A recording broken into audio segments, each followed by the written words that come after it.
This is Visitor's Book, and I'm Maya, your host. In this program, we're going to be meeting with diplomats and foreigners who live here in Pakistan, and we're going to find out what they really think about the country. So let's go. Our guest today is Daniel Marc Lanthier, Director of Operations at Family Educational Services Foundation. So let's go find him. Hi Daniel, so nice to meet you. Assalamu alaikum. So nice to see you here in Islamabad. So you've been living in Pakistan since the late 80s, right? That's correct. How did you first end up here? Wow, first of all, thank you very much for having me on your show today and to be able to express all the wonderful experience and the many years of joy and challenges and progress that I've had since I've been in Pakistan since December 86 actually. Wow. And why Pakistan? How did you come here? Well, why not? Actually, I was working in India in social development, and one of my expat colleagues moved to Karachi. And in those days, there were frequent flights, and whenever he would come back, and he said, Daniel, you need to leave your work to the locals and come and join us in Karachi because it's so exciting, there's so much to be done. And sure enough, we came, and we didn't intend to stay that long, but we just got captured.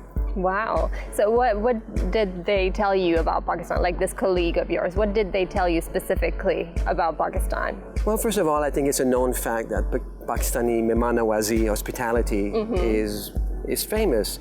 And yes, people are very welcoming.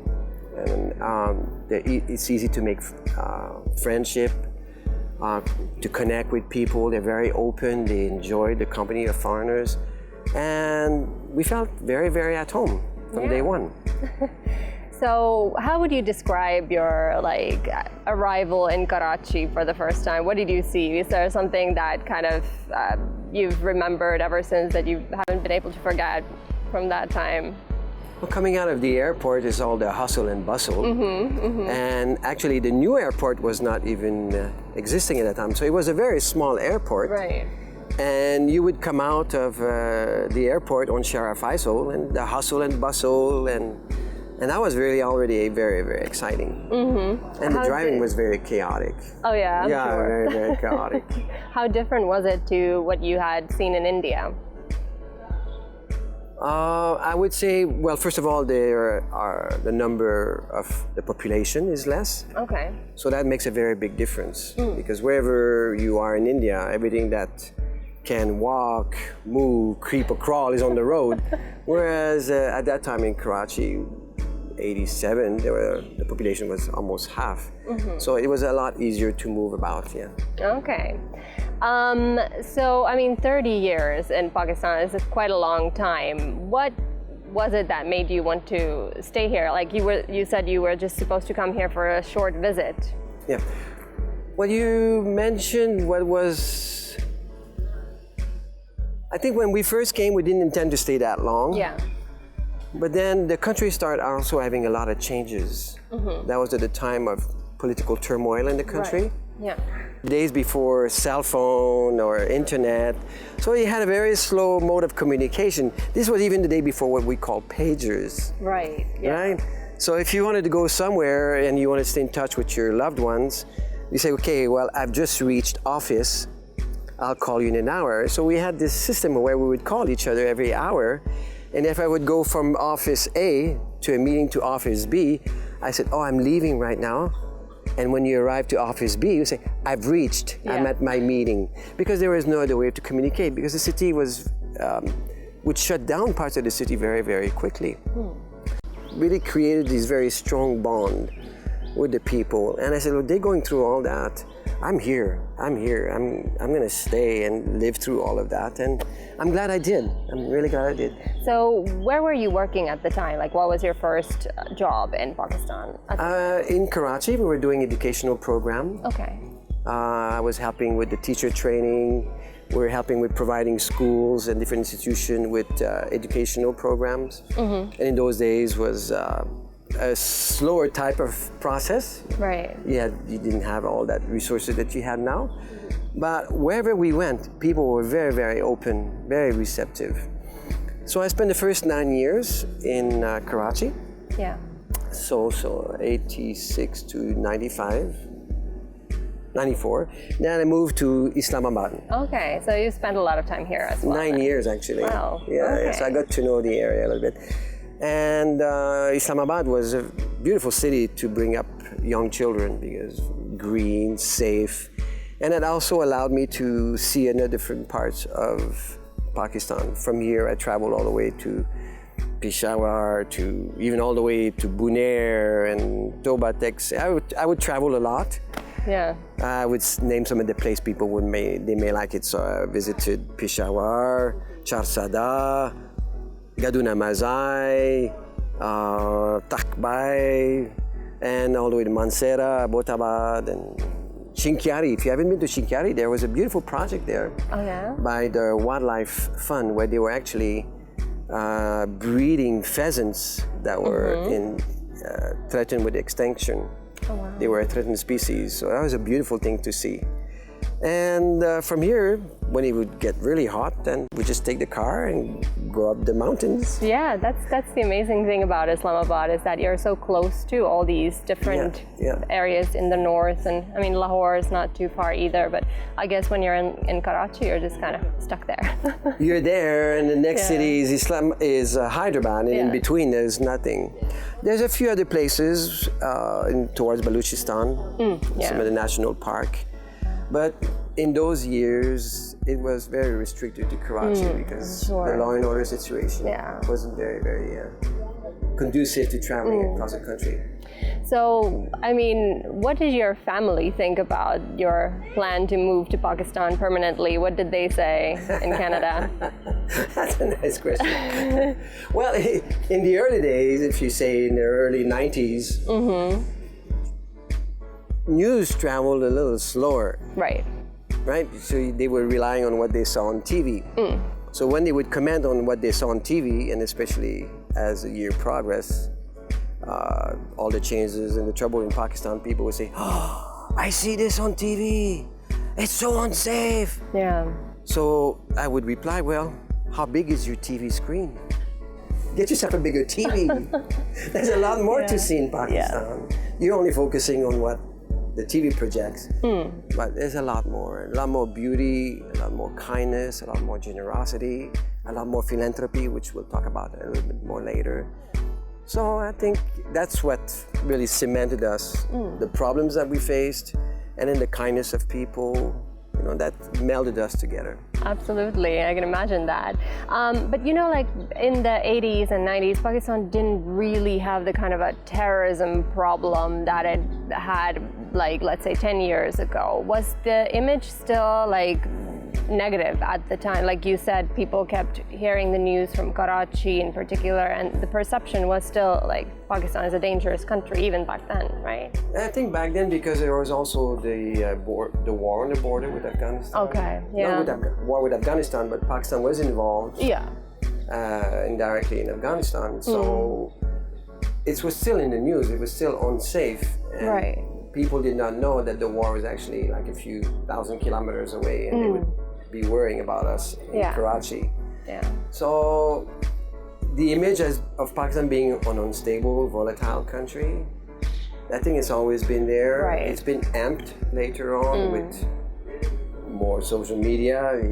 And It is because, when you are actually here yourself and something happens, it's usually somewhere quite far from where we live, as foreigners at least. It doesn't directly impact us in that sense, and then people tend to just think oh, this must be everywhere, although it's a very particular area somewhere. How have you seen the country change then over the past 3 decades? What has been the biggest change you've observed? well, when I came to Pakistan, I was 29 years old. Okay. Pakistan was 39 years old, Yeah. right? So Pakistan, I've gotten older, but Pakistan has gotten younger. That's true. The population, and it's the demographic. It's very, very exciting to see the young people. Again, because of the exposure to the world now that we're getting through the internet and so on and so forth, I think the young people are very idealistic. and they love their country. They're very patriotic, and they want to bring changes. They want to make their life better for themselves, their families, and others around them. And again, we'll talk about philanthropy later, but everyone that I meet is so involved in trying to help somebody else make it, improve their lifestyle, improve the quality of their lives, in whatever way, shape, or form it takes. But people it's part of their Pakistani DNA. Yeah? That's really inspiring actually to see here how, like, you know, for example, now during the coronavirus crisis, how everybody was like trying to help people manage the effects of the lockdown, and there's a lot of charity that's always going on. You've seen that whenever there was a flood or earthquake. Yeah. But not just some time of crisis, that's what you see. It's an immediate response, but there's a lot that goes on. And I think the changes is to see the young people really taking a hold of their responsibility and want to make a change in their country. I think that's wonderful. Yeah. So you're personally from Canada. Which city are you from there? I am from Montreal. Excusez-moi, mais je parle français. Okay. As I say, it's not my fault. I was born that way. Okay, so French Canadian. Yeah, that's correct. All right. How did you get interested in like these type of countries? What made you want to travel, like leave Canada and go somewhere else? My background is hotel management, hospitality, the hospitality industry. But that was not satisfying enough. And I was looking for something worthwhile to invest whatever talent I had. And social development really caught my eye, and I invested my time in that. And then from Canada, I went to France, where I met my wife. We married, and then from there, people were saying, "Why don't you go to India? There's so much to be done there." Right. And then from India, living and working there, and the rest I mentioned earlier, I got an invitation from my friend and come to Pakistan, and I don't foresee any changes in that. Yeah. What did you study, actually? Hotel management. Okay, so you were like really, you thought that was going to be your life. You never thought you would actually end up in Pakistan. No, who would tell, right? Yeah, how interesting. Yeah.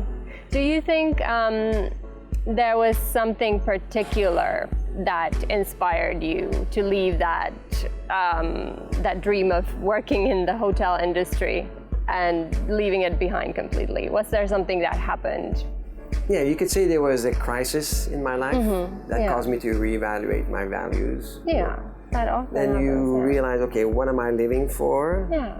Will it have just self-satisfying, or will it benefit somebody else's life? And you realize there had to be more. Yeah. So then that decision actually came when I was young. I was a teenager, and I don't regret it.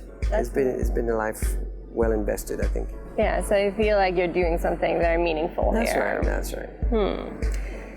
And I mean, most of the time you've spent in Karachi or Islamabad? Actually, in 33 years, only 9 years of that in between was spent in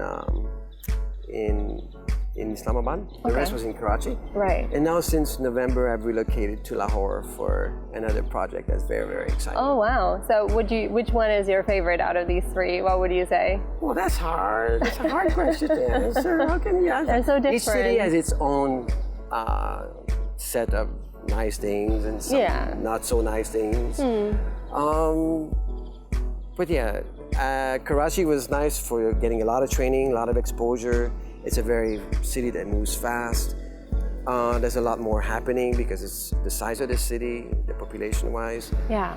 Islamabad was fantastic for bringing the kids up. Of course. Because of the beautiful environment, and like we said earlier, we could go for the day to cool down. Yeah. Or we would go up to chill in the snow. Exactly.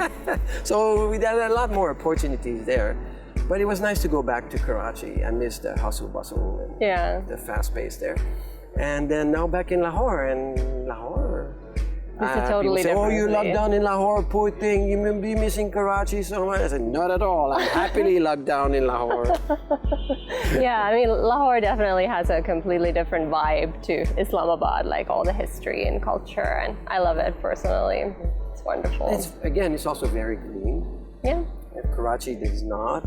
It's very different, yeah. Lahore's got a lot of water, so people can I'm surprised at how wasteful they are. Coming from Karachi, where I had to buy water, Right.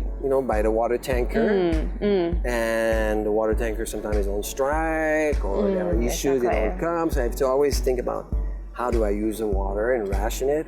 You just don't turn the tap and let it run. Exactly. Yeah. So when I came to Lahore, and I would see people washing their driveway 2 or 3 times a day, and washing their car, leaving the water running, and I go, yeah, like what are you doing? Stop! They look at me like, what's the matter with you? Well, so do you think you'll end up spending the rest of your life in Pakistan, or do you ever think about going back to Canada? Going back to Canada, I think you just said that would be, for me at this point of my life, that would be going back. Right. Yeah, I think we've invested so much of our time, blood, sweat, and tears, as they say, and energy to build what we have right now. That's really picking up momentum. Yeah. That I don't foresee moving anywhere else. No. Not at this point. Yeah. Especially when there's so much to be done. Yeah, so Pakistan is kind of your home now. Yeah, definitely. And I've applied for citizenship. So let's really? see. Oh, wow. Fingers crossed. Yeah. All right, time to take a short break. I'll see you in a bit.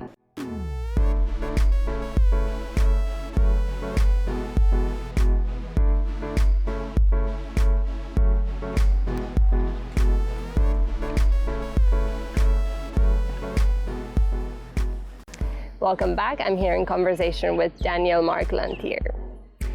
So let's talk a little bit about the organization. I met Richard while we were doing some different projects and in conferences. And well, we had many similarities in projects as far as education was concerned. Okay. So then we decided to team up along with the other expats that had originally invited me to Pakistan. All right. And then we co-founded this organization by the name of Family Educational Services Foundation, FESF for short. And while some of us were doing educational projects to improve the quality of education in Pakistan with teacher training and providing educational resources to schools, while Richard focused on deaf education, Richard's oldest son being deaf. Okay. So that was his field of expertise. And that's how he got the idea, basically, to start an organization that focuses on providing education to deaf children. That's right. Well, we were doing both the projects, the teacher training, the Right. leadership training for youngsters, volunteer programs. We would train youngsters how to do projects. So we give them the soft skills, and then we would take them out on the field to do a project. So what is your role in the organization exactly? What do you do there? I take care of the operation, which has been, a small organization like ours, you play many roles. Yeah. Right? You're an hour this, and an hour you wear another cap. Of course, yeah. But it's been mainly in going to these cities, identify a building that we could start. Right. Well, first of all, let's go back. Once we find funding to open a school, then my role has been to go into that city. Right. Because there's been a lot of demand from the deaf community. To go and identify a building, whether on rent or in partnership with the government or partnership with the foundation, identify the need of the building, and then oversee the renovation of the setup. And then while that is going on, and Richard and Heidi look at recruiting the personnel and training the personnel. And then once that's in motion, then move on to the next project. Okay. So we don't have a lot of school, Yeah. but they're very well established, and they have a trademark that they're very high quality standard school. Everything is functional, everything is neat and clean. Where we have people of CEOs of companies and say, well, my children should come here. You're offering more services to them than where my kids are going to school. Yeah. So we wanted to give whatever we do, we wanted to be a quality project. Yeah. So why the school in Five Sins is because it was organic growth. And we have a school in Jhelum. It's a partnership with another organization. And though we had a small setup in Lahore, in November, we partnered with the Social Welfare Department, Social Welfare in Betul Mal of the government of Punjab will give us the use of an underutilized building on 6,000 square yard. And then this is this was done in 1 week. They said, "Do you like the building?" I said, "Yes, we like it." Yeah. They called us in 1 week, come and sign the MOU. And a great. week later, we came across a philanthropist by the name of Mr. Syed Babar Ali, who is known throughout the country for his work at setting up LUMS, Lahore University. Yeah. A lot of other philanthropy, so he took an interest in our project, and he invested a good amount of money in renovating it, so it's now up and running. Great. Yeah. So I have relocated to Lahore. Yeah. The organization has been recognized by the Pakistani government as well. Can you tell me a little bit about the award that Richard received? Okay. Well, the organization is registered as a not-for-profit under the Security and Exchange Commission of Pakistan. It had received local and international award for developing the Pakistan Sign Language.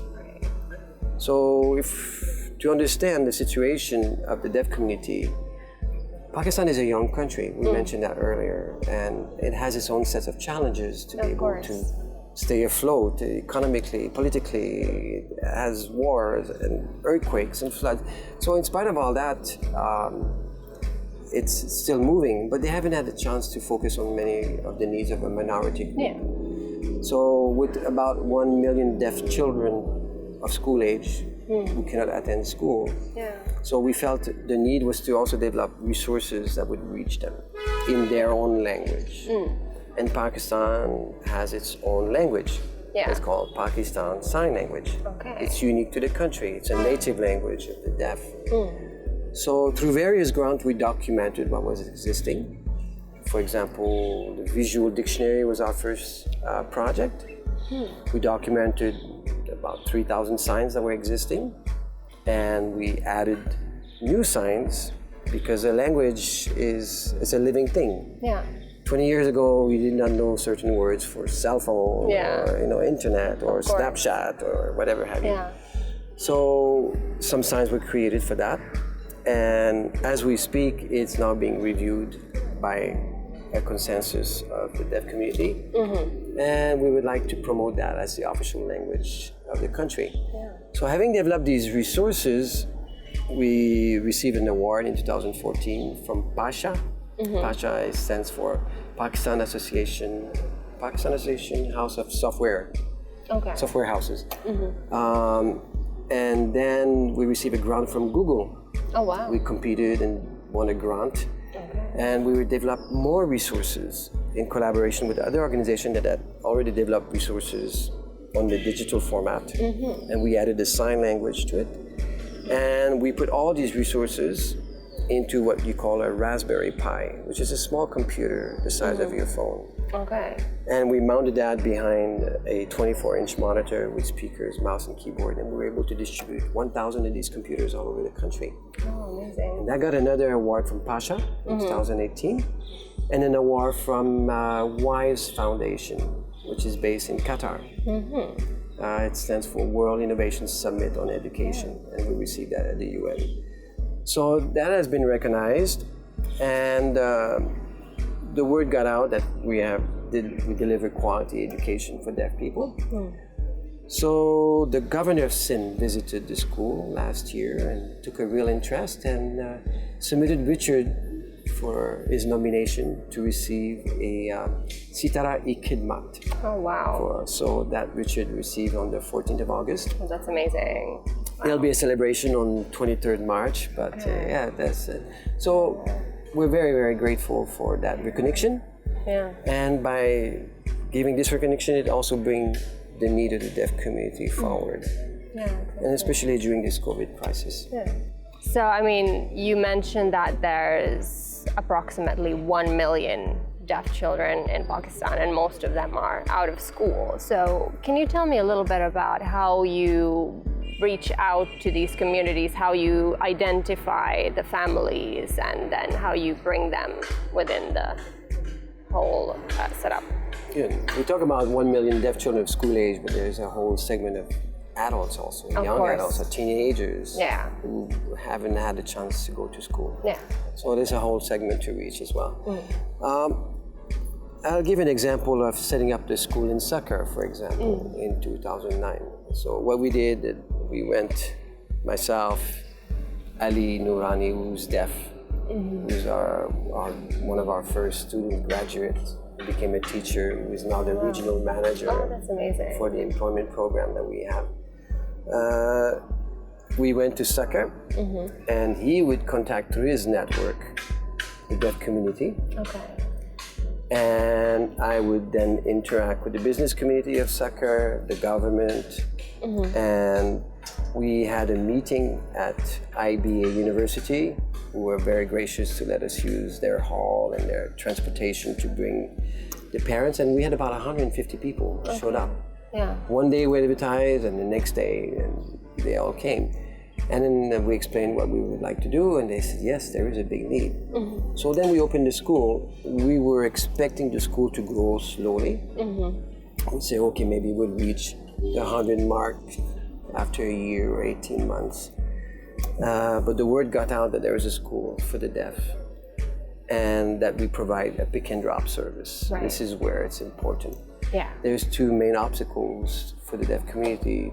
One is access to a facility, which is non-existent pretty much outside of the big cities of Lahore, Karachi, Islamabad, perhaps Peshawar. And the other one is then how you access these facilities. Yeah, exactly. And if you live in a rural area, then there's nothing. So we provide a pick and drop service up to 40, up to 50 kilometer radius of the school. Yeah, okay. And some of the children spend about an hour and a half to 2 hours one way to come to the school. There's nothing else available. So this is how we reach them. And 98% of our children are on scholarship. Okay. So this it's a charity project, so the school depends on donation to support the students. So they get a pick and drop, and they get a lunch. Right. They get a uniform, they get all the books they need for the entire year. They get education now from KG all the way to BA. Oh, wow. And we bring their parents once a month. Because imagine if you have a child, and you live in a rural area, and your child was either born deaf or became deaf through typhoid, sickness, meningitis, complication at birth, whatever. Then it's very traumatic for parents. Of course, yeah. They can't communicate with the child. They have no language, and the child has no language. So it becomes a very survival situation. Yeah. But once the child attends school and realizes that he has a language, then when he goes back home, he's in isolation again. So we have to bring the family. Of course, yeah. And it's amazing. You would think the parents would not come the distance, but in each of our schools, we have 60 to 70 to 80 parents and their relatives come for classes. And many of them are illiterate, so we teach them to read and write as well. So it's an entire transformation of their lives here that takes place. It's not just education, the whole family benefits from it, and the whole community, when they realize, oh, let's remove the stigma here. Yeah, exactly. Right? The stigma of deafness, when they realize that deaf can learn, can read, can write, can accomplish. Well, 50% of our teaching staff is deaf. 50% of our managers are deaf. Yeah. So they're very, very capable. Exactly. I like to boast of Pakistan. Here is something very interesting that took place during COVID time in the United States. All right, time to take a short break. I'll see you in a bit.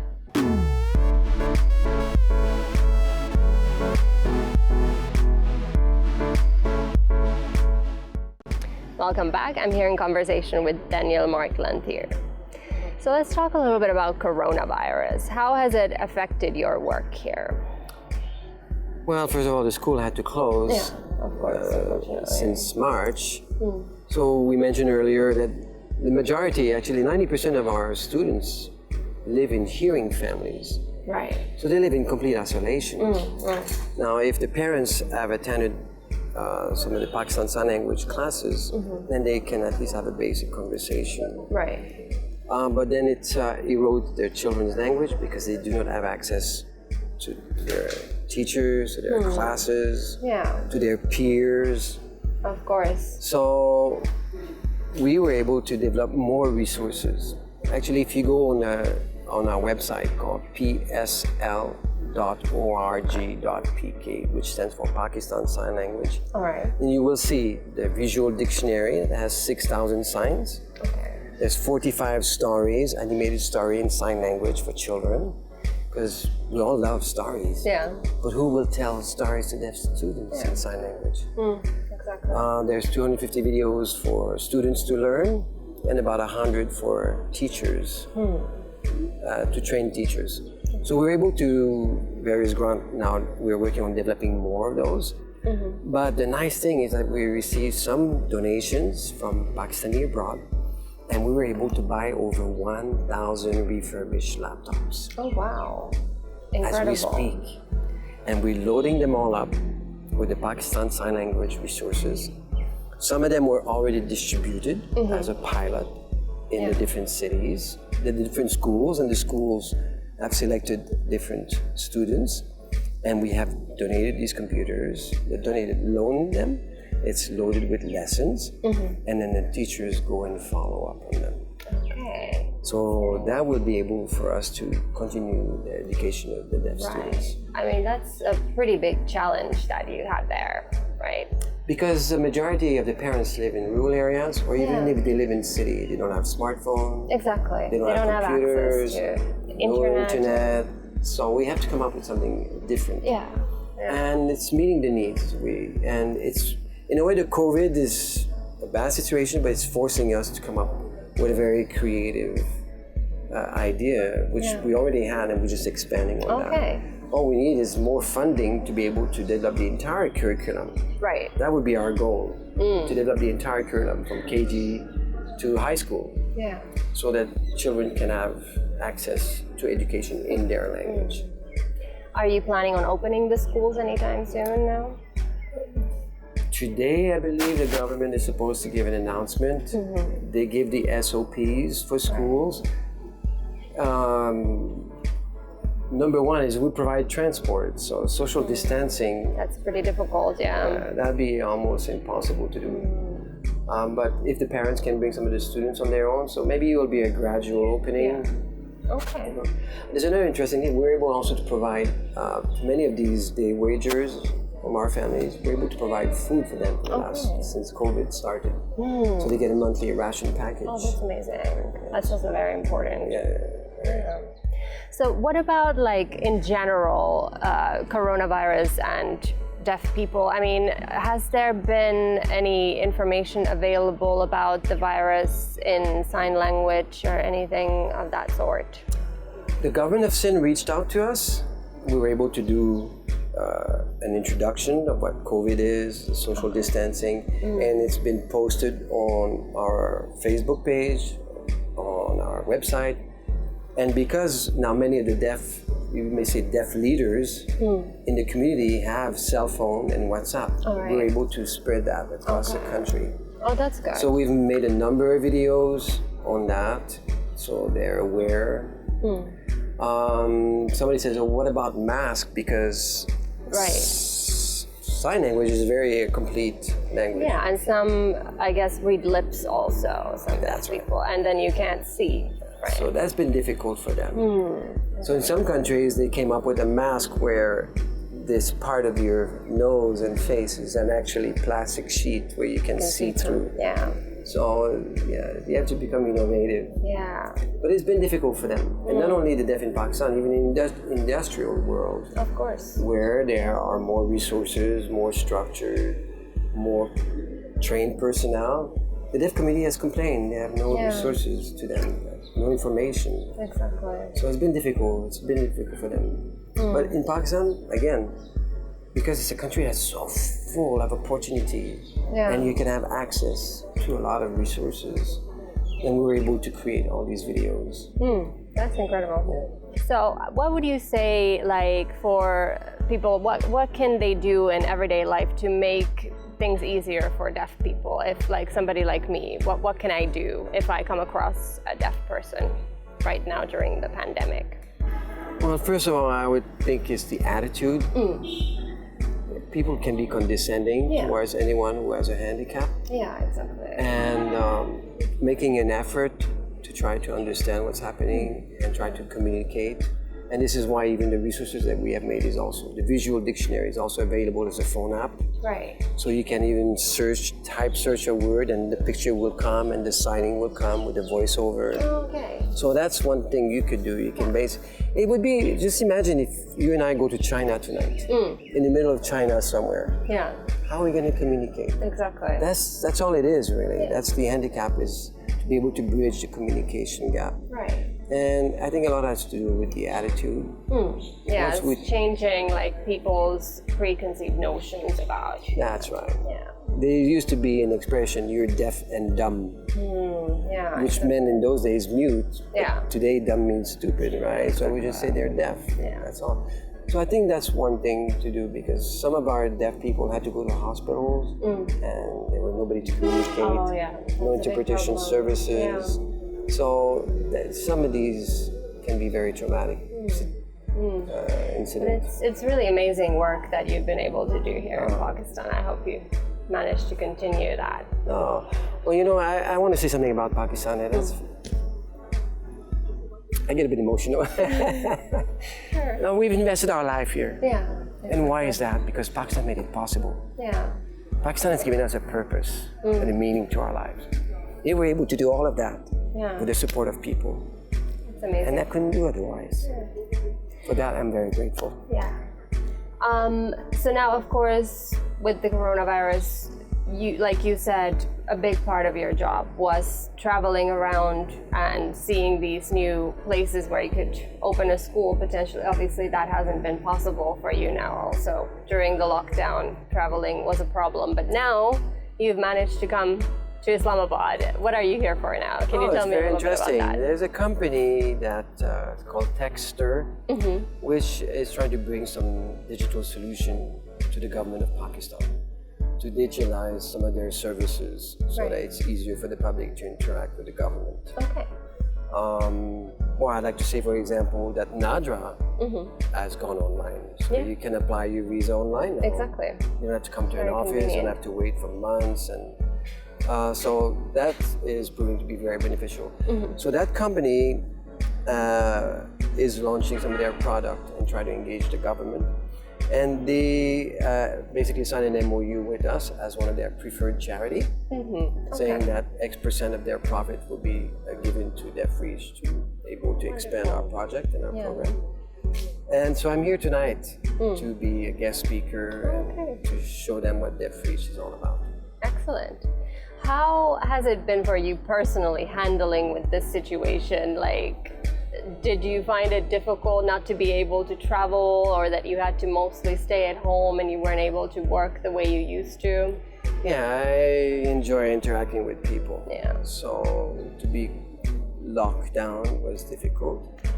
But there's also been a good side to it, in that you develop a whole new set of skill sets. Exactly. Yeah. And I think we will look back and we say, okay, well, it's like a season of life. Right. Yeah. You know, it's been some people like winter if you do sports in them, but most people you don't like. Yeah. You have to shovel snow to get your car out of the house. Exactly. So but then spring comes around. Yeah.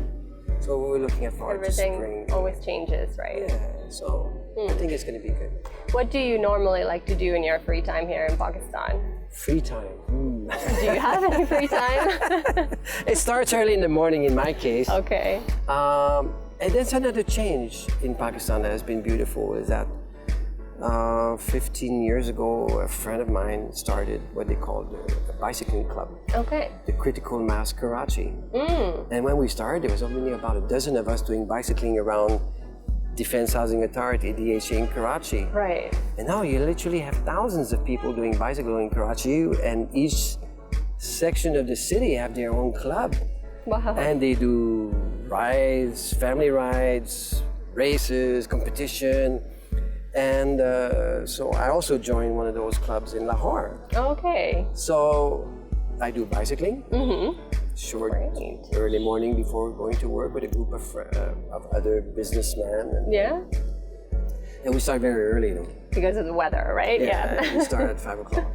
So you have to get up early. Yeah. You can do a lot of nice walks, especially in Lahore or up in the northern areas. Yeah. If you live in Karachi, you can swim at the beach. You can? Yeah. Okay. But not the Clifton Beach, but just a little bit outside Okay. Karachi. Oh, wow. It's Nice. 40 minutes away. French Beach, Hawke's Yeah. Bay, Paradise Point. And if you go a little bit further, you can do scuba diving. You've done that? Yeah. Wow. At Cherna Island, I've learned to do scuba diving here. It's been Okay. a wonderful experience. You can get official training, get an international license Yeah. that allows you to do scuba diving anywhere. So, Yeah, so there's a lot of nice things you can do. absolutely. Yeah. What about the weather? I mean, I was just thinking when you mentioned winter, I mean, being Canadian, me being from Finland, we're used to like very harsh winters, right? Which doesn't really happen here. We get very harsh summers. Yeah. How have you learned to deal with that over the years? There's a joke. Pakistani always like to ask questions about your country, right? They say, Right. oh, you're Canadian. Yeah. How's the weather there? Yeah. I said, there are only 2 seasons. I said, really? I said, yeah, cold and freezing. That's, yeah. That's about right. Yeah. I don't think you get used to the heat. I don't think you ever get Yeah. used. It's just not comfortable. But then again, millions of people live in it, so you just do the best you can with what you have. And it's surprising that people can still work. Yeah. in You this. know, I somehow think you do somehow get used to it though. Like at least personally, I don't find it that hard to deal with anymore as I used to in the beginning. Yeah. So in a way you do. And I think I've always said that I prefer feeling hot over feeling freezing cold, I would say.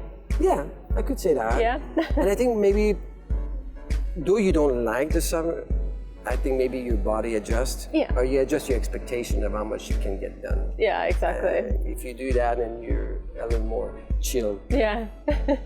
Aside from the weather, I mean, a lot of foreigners have a bit of issues with the food because it's so spicy and oily, so different. What about you? What do you eat here mostly? Well, if you go to Sin, they eat a little bit of food with their chilies. Mm-hmm. It's always spicy. The further south you go, Yeah, the spicier it gets. the spicier it basically. gets. If you go north, then Yeah. it becomes easier for. I think it has to do with the temperature, Yeah. the weather, and all. Yeah, probably. But yeah, you have your typical food. But I have a sweet tooth, so I'm fond of doing sweets. Okay. Do you like the Pakistani sweets here? Yeah. So I have to stay away from them because very addictive. They are, yeah. Do you cook yourself? Yeah, now I've cooked myself. Yeah. Pakistani food also? Yeah, Oh wow. What's your favorite thing to cook? Chicken karai, I would say. Oh. Yeah, fresh chicken karai or Fancy. dal. If you make it very nicely, it can be very nice. Amazing. All right, then it's time for our rapid fire Please round. amazing. Are you ready? Okay. Shalwar kameez or suit?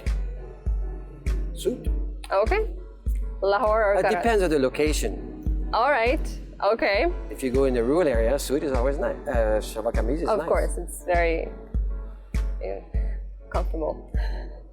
Lahore or Karachi?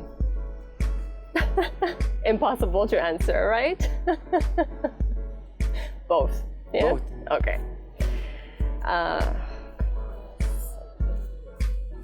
Montreal or Islamabad? Islamabad, of course. Yeah, that's home. Pakistan has become my home. Fair enough. Chicken karai or smoked meat? Chicken karai. Great. Mountains or beaches? Don't know. Both. Butter tarts or gulab jamun? Gulab jamun. How did you know that was my favorite? Especially when they're nice and warm. That's true. Delicious. Your favorite word in Urdu? Zabardas. Great. Oh, one more. Uh-huh. Titli. Titli. Butterfly. It's such a cute word. It is. Hiking or cycling? Don't know. Again, both. First thought that comes to your mind when I say Rakaposhi glaciers? Full moon. Yeah. Namak mandi? Chapli kebab. Pakistani people. Zindabad. The best thing about Pakistan? Love. Great. All right, then it's time for you to sign in our visitor's book. Thank you. There you go.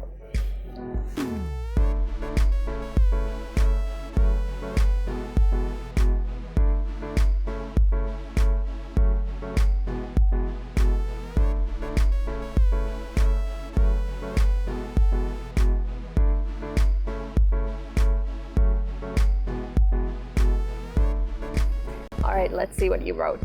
Pakistan has given a purpose and meaning to my life. Bahut shukriya. Indeed, bahut shukriya for being on the show, and I hope you get your citizenship soon because you are truly almost Pakistani. Thank you very much for inviting me on your show, Maya. Thank you. That's it for today. Please join me again next week, and don't forget to follow us on our social media accounts at indus.news. Stay home, stay safe, goodbye.